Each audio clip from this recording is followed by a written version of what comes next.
Kita kembali melanjutkan kuliah metafisika kita, dan pada hari ini kita akan membahas tentang Aristoteles.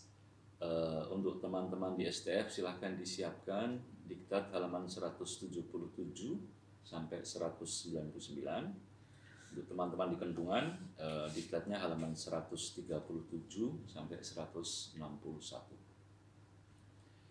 Kemarin kita sudah melihat pembahasan mengenai aletheia, konsep kebenaran dari Heidegger, dan bagaimana kita sudah melihat di Platon sendiri sebetulnya yang namanya idea tidak bisa disamakan sebagai kausalitas produktif, melainkan sebagai semacam paradigma horizon untuk memahami sesuatu. Kita akan melihat hari ini bagaimana pemikiran Aristoteles, apakah bisa dikatakan juga sebagai metafisika ontologis, bagaimana yang dituduhkan Heidegger. Ya. Untuk pembahasan itu, saya merujuk pada pemikiran dari Annick Zolang, ahli Aristoteles yang saya ikuti kuliah-kuliahnya di Sorbonne waktu melakukan studi S3 di sana. Jadi mengenai asal-usul nama metafisika, dalam Fundamental Concept of Metaphysics yang sudah kita bahas sebelumnya, dikatakan bahwa menurut Heidegger, kata metafisika bukanlah sebuah kata yang asali, bukanlah ur-word, bukanlah primal word, bukanlah kata yang memiliki makna yang mendalam. Metafisika, dikatakan Heidegger, hanyalah sebuah istilah editorial ya, yang dibuat karena kebingungan para ahli filsafat di abad pertama, khususnya Andronikos dari Rhodes, pada saat mereka tidak menemukan solusi untuk menamai 10 atau 14 traktat ya, yang berbicara mengenai being qua being, atau on he on, atau ada sejauh ada. Maka lalu menurut Heidegger, karena embarrassment, karena kebingungan itu, maka lalu diberilah judul meta tak fisika, untuk merujuk kepada pembahasan hal-hal setelah fisika.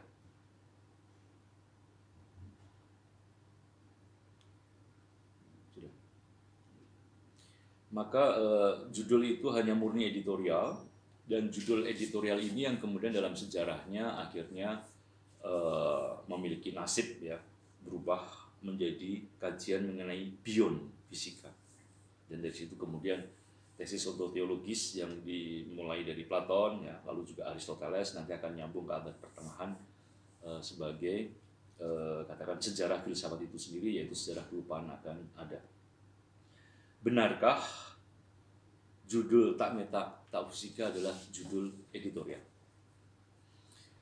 Kalau kita berkaca dari analisis yang dibuat oleh para ahli Aristoteles kontemporer ya, sebetulnya nama metafisika bukanlah nama yang ditemukan sendiri oleh Andronikos dari Rhodes. Annick Zolang menyebutkan bahwa ada dua edisi lainnya yang bermaksud sama untuk menyusun 10-14 traktat Aristoteles itu. Yang pertama adalah buatan Hermipios, pustakawan dari Alexandria. Dan yang kedua, seorang anonim yang dikait-kaitkan dengan Hesychius. Ya. Kalau dua pengarang lain memberi judul yang sama, ya, mereka memberikan nama tak fisika juga, artinya ada sesuatu. Ya, artinya bahwa judul itu bukan sekedar judul editorial yang secara sewenang-wenang diberikan ya untuk teks-teksnya Aristoteles. Jadi kira-kira apa arti dari judul tak fisika kalau kita tidak mengatakan bersama Annick Zolang bahwa judul itu bukan sekedar judul editorial. Artinya, menurut Annick Zolang, kalau ada judul meta di situ, Andronikos dan pengarang-pengarang lain memang sengaja hendak merujuk pada adanya tingkat-tingkatan pengetahuan. Artinya bahwa metafisika diletakkan setelah fisika itu merupakan kajian mengenai hal yang sama, tetapi lewat tingkatan yang berbeda.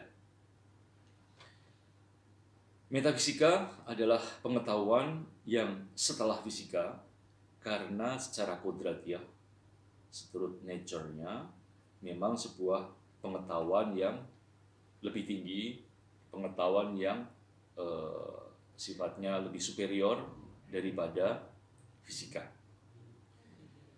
Namun kalau metafisika secara kodratiah ya, sifatnya jelas lebih tinggi, dia secara kronologis harus diakui kajiannya dilakukan setelah fisika ya, dalam arti semacam sekunder. Karena orang harus mengkaji fisika dulu ya secara kronologis, baru kemudian dia bisa masuk ke kajian yang lebih sulit, lebih superior, yaitu kajian metafisika. Dan Anigiola memberikan argumentasi bahwa kata metafisika juga bukan ya, kata meta itu bukan kata yang sembarangan dicangkokkan oleh para editor ya, paling tidak tiga editor tadi itu. Tetapi di dalam teks Aristoteles sendiri memang ada istilah meta by name ya, untuk merujuk di mana ketika Aristoteles mau beralih ke sebuah analisis yang lebih mendalam ya, untuk advance ya, untuk maju ke sesuatu yang lebih intelligible, sesuatu yang lebih membutuhkan logos, pemikiran, maka di situ digunakan kata meta by name. Dengan demikian, fisika dan metafisika adalah dua domain ilmu, tentu ya, dua ilmu yang berbeda. Namun jangan lupa ya, meskipun berbeda, kajian dari fisika dan metafisika itu sebetulnya yang dikaji sama saja. Nanti akan saya terangkan ya apa maksudnya bahwa yang dikaji sama saja. Satu hal yang saya kira perlu agak dipahami sedikit di sini sebelum kita masuk ke hal yang lebih rumit lagi. Dalam pembagian ilmu-ilmu yang dibuat oleh Aristoteles, kita tahu bahwa fisika, matematika, dan teologi atau metafisika atau protefilosofia atau ontologi ya, tiga ilmu itu masuk dalam domain yang disebut domain ilmu teoretis ya, kita ingat di Aristoteles secara umum dibagi ada tiga golongan ilmu, yaitu ilmu poiesis, ilmu praksis, dan ilmu teoretis. Ilmu poiesis adalah ilmu yang membahas, mengkaji hal-hal atau ilmu-ilmu, keterampilan-keterampilan untuk memproduksi sesuatu. Ya, kita ingat kalau ada orang mau bikin meja, orang mau bikin rumah, orang mau, kalau istilah kita, bikin nasi goreng ya, mereka juga membutuhkan sebuah kapasitas intelektual tertentu, tetapi ilmu itu dipakai untuk memproduksi sesuatu yang konkret. Maka dalam hal ini, dalam kajian poiesis selalu saya tekankan bahwa nomor satu dalam ilmu poiesis adalah kegunaan, sementara kebenaran itu tidak terlalu dipentingkan. Kalau kita misalnya pergi ke warung nasi goreng ya, lalu kita makan produk hasil poiesis tukang nasi goreng, mana yang menurut kalian lebih penting? Kebenaran teori pembuatan nasi goreng atau nasi gorengnya itu enak atau tidak enak? Pasti yang kita pilih adalah nasi goreng yang enak. Terserah tukang gorengnya mau mengatakan bahwa dia mendapatkan resep dari chef dari Michelin ya, bintang 4 ya, dari Paris ya, tapi kalau hasilnya tidak enak, tidak ada orang yang makan. Jadi kegunaan dalam ilmu-ilmu produksi itu sangat penting. Sisi lain, kita punya ilmu teoritis yang tadi sudah saya katakan, ada fisika, matematika, dan metafisika.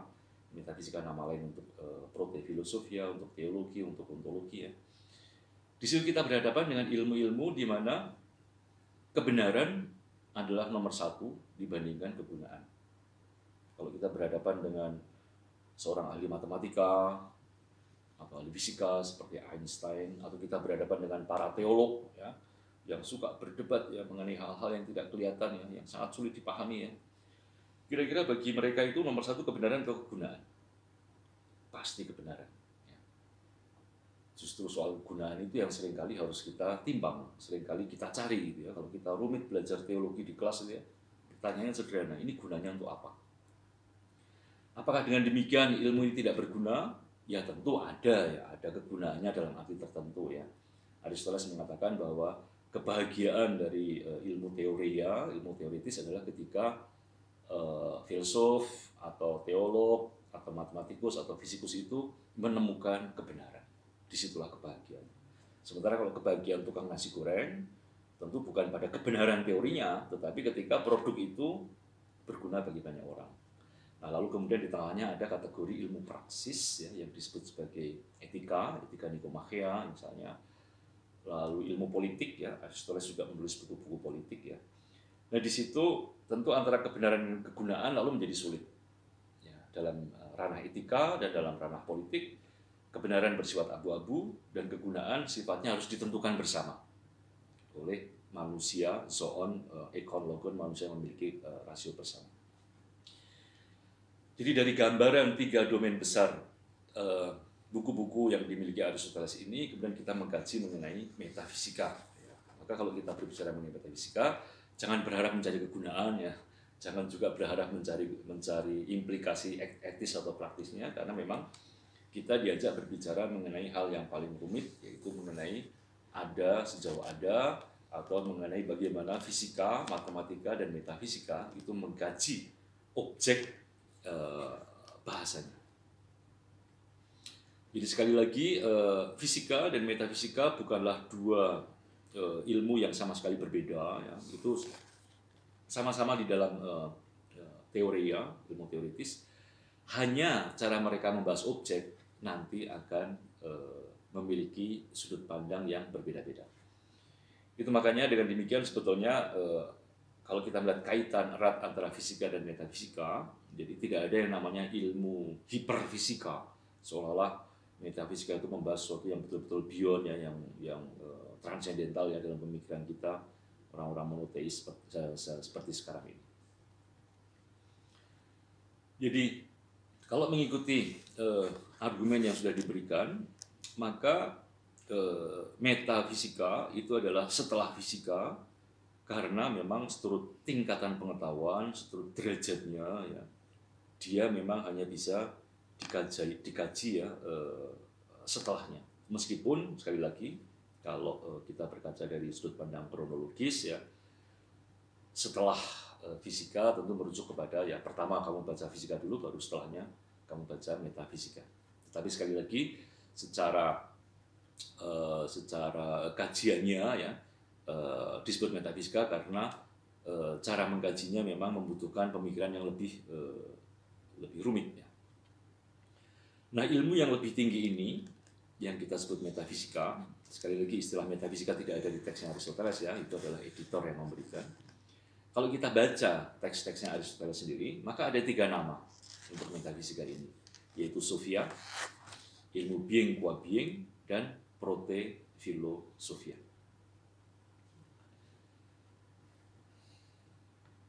Kita akan membahas 3 macam kajian itu. Pertama, tentu kita akan lihat nama Sophia atau kebijaksanaan. Dalam buku Metafisika Alpha, ya, nama ini akan sentral, nama Sophia ini, kebijaksanaan ini.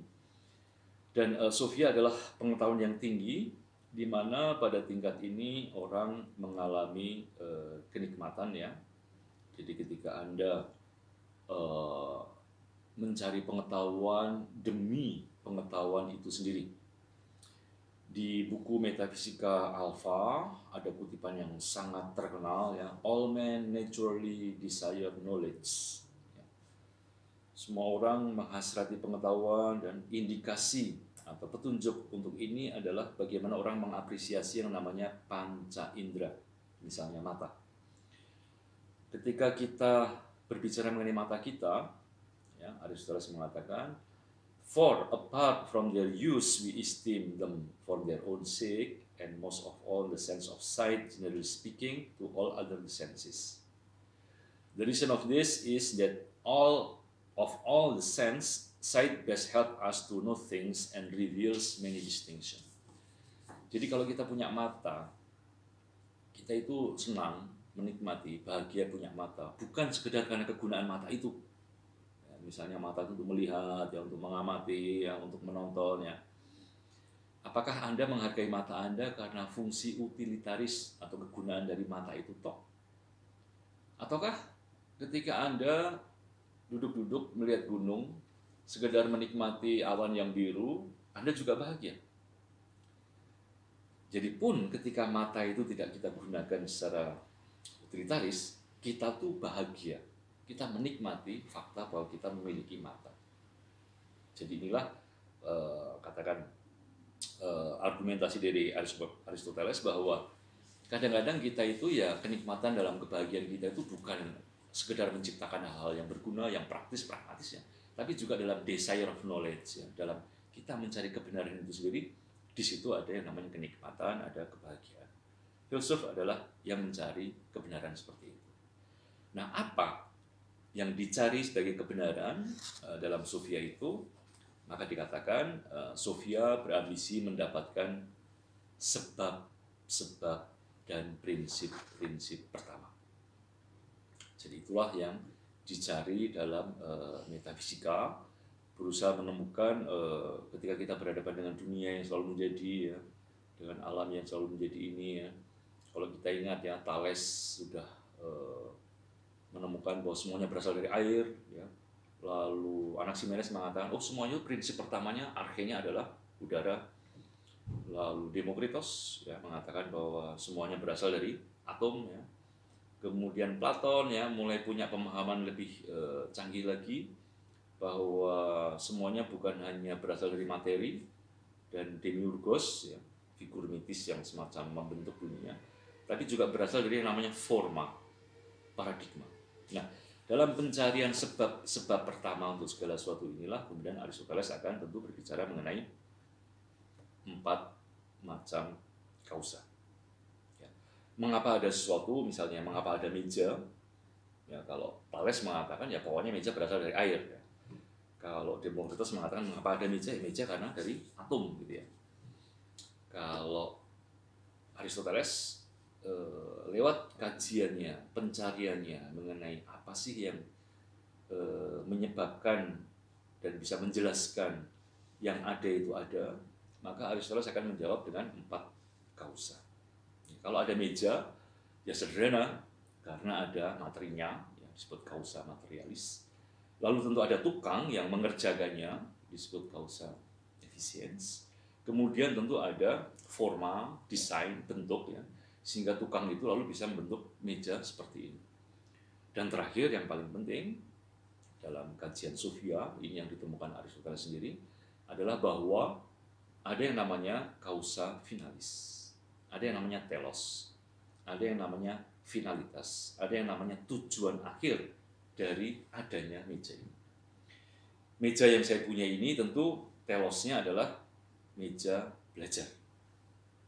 Ya, jadi bukan meja makan, bukan meja rekreasi, bukan meja di taman, ya, bukan meja altar, ya. Ini adalah finalitasnya adalah meja belajar. Maka untuk Aristoteles yang paling penting dari 4 kausa itu adalah kausa finalis, ya. Karena lewat kausa finalis lalu Anda menentukan materinya apa, tukangnya siapa, dan bentuknya seperti apa. Jadi inilah pencarian mengenai sebab-sebab yang lalu menurut Aristoteles pada saat kita bisa menemukan sebab-sebab itu, maka sebab itu bersifat universal sekaligus pertama. Universal karena dia bisa diterapkan untuk apa saja. Untuk apa saja, ya, dengan 4 kausa itu. Dan bersifat tentu saja pertama, karena lalu dia semacam menjadi puncak, menjadi semacam yang paling tinggi untuk memahami segala sesuatunya. Sophia, sebagaimana dibahas dalam metafisika alpha, yang secara khusus merujuk kepada para filsuf, mencari sebuah kausa finalis, sebuah pencarian yang tentu kemudian Aristoteles akan membenarkannya ya, dari mulai dari zamannya Thales, Anaximenes, Demokritos ya, sampai Platon, dan kemudian akhirnya dia sendiri yang akan mengatakan bahwa sebetulnya yang paling pokok tentu bukan forma seperti yang dikatakan Platon, tapi yang paling pokok adalah finalitas. Dan finalitas tentu saja akhirnya yang kita sebut sebagai agaton ya, kebaikan ya, dalam pemikiran Aristoteles juga.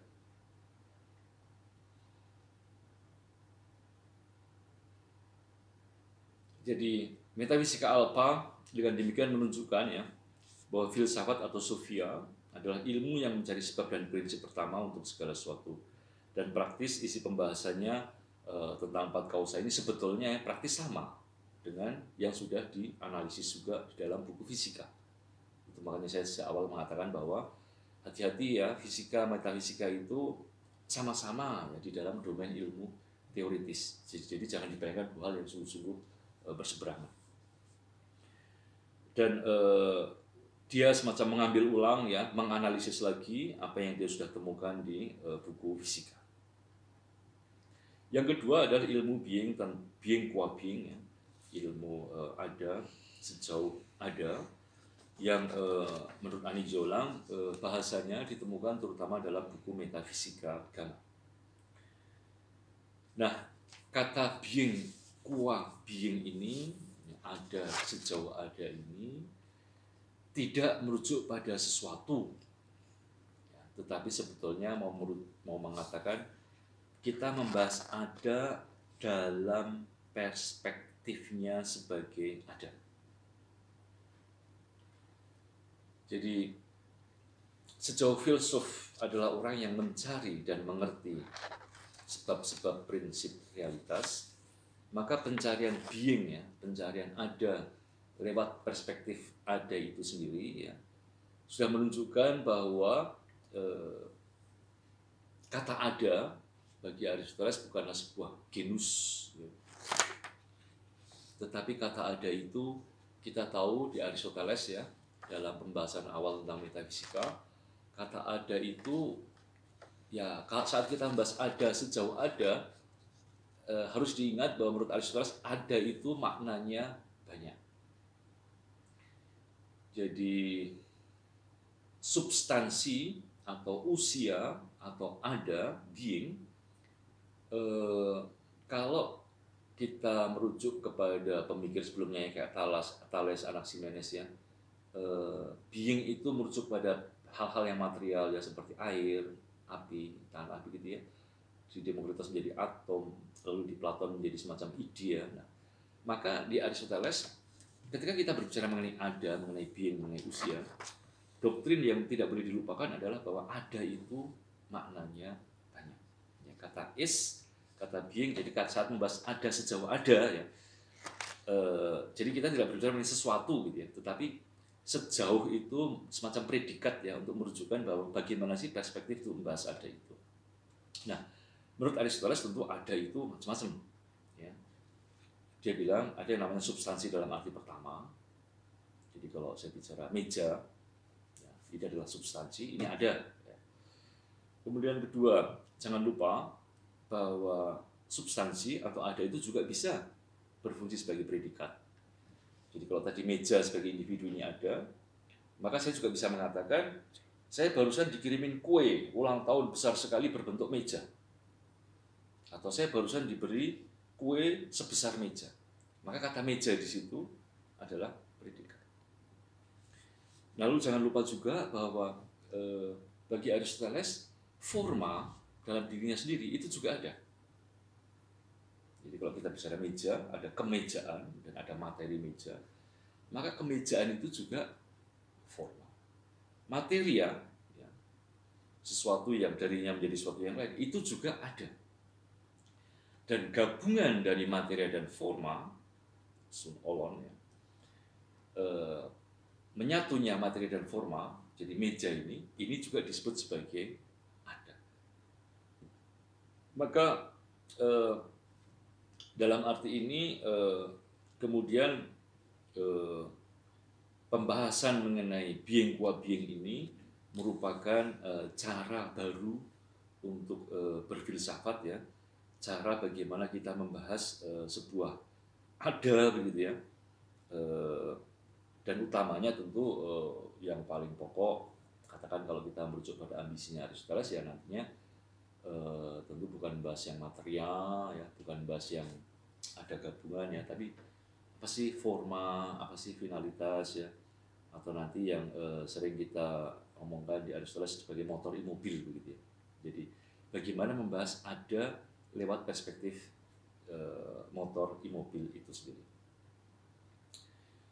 Dan yang ketiga, arti sebagai prote filosofia atau teologia. Metafisika epsilon ya, memberikan gambaran tentang bagaimana ilmu filsafat dipahami, filsafat, fisika, dan matematika sekali lagi ya. Jadi fisika, matematika, filsafat atau metafisika atau ontologi ya, sekali lagi dikategorikan dalam ilmu-ilmu teoritis ya. Dan dalam ilmu teoritis ini di metafisika epsilon akan ditunjukkan ya bahwa fisika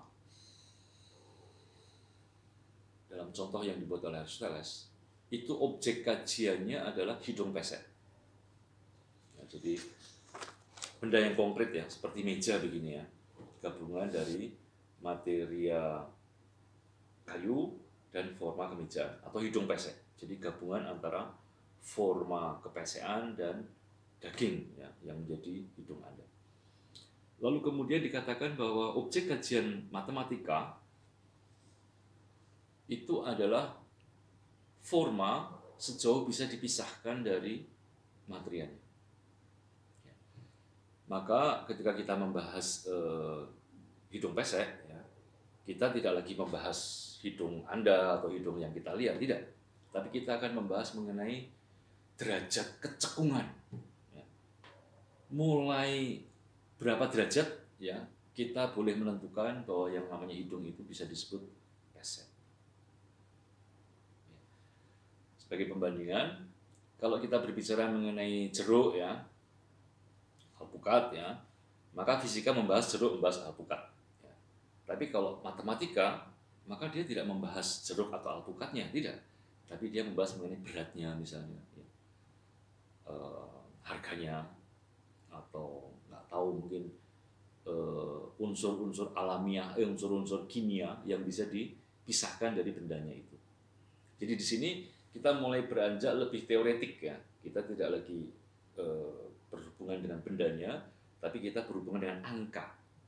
Makanya saya katakan tadi objek kajian dari matematika adalah forma sejauh bisa dipisahkan dari bendanya, yaitu khususnya angkanya. Dan akhirnya apa itu filsafat? Ya? Apa itu teologi? Apa itu prote filosofia ya? Filsafat pertama ya. Dia adalah yang membahas forma yang terpisah dari bendanya. Artinya, kalau fisika membahas hidung pesek, matematika membahas derajat kecekungan, maka metafisika atau prote filosofia atau teologi, objek kajiannya adalah kepesekan dalam dirinya sendiri. Jadi dalam arti ini kemudian di metafisika epsilon dikatakan bahwa filsafat pertama ya, atau prote filosofia ya, ini adalah pertama ya, karena dia objek kajiannya yang paling sulit ya, paling abstrak. Kalau metafisika atau ilmu sofia, ilmu being qua being ini dinamai prote filosofia, filsafat pertama, apa yang menjadi deutera filosofia atau filsafat yang kedua? Filsafat yang kedua adalah nama lain untuk fisika. Jadi kalau metafisika disebut sebagai prote filosofia, dan artinya untuk menunjukkan derajat ya, bahwa ini memang paling tinggi, paling sulit begitu ya.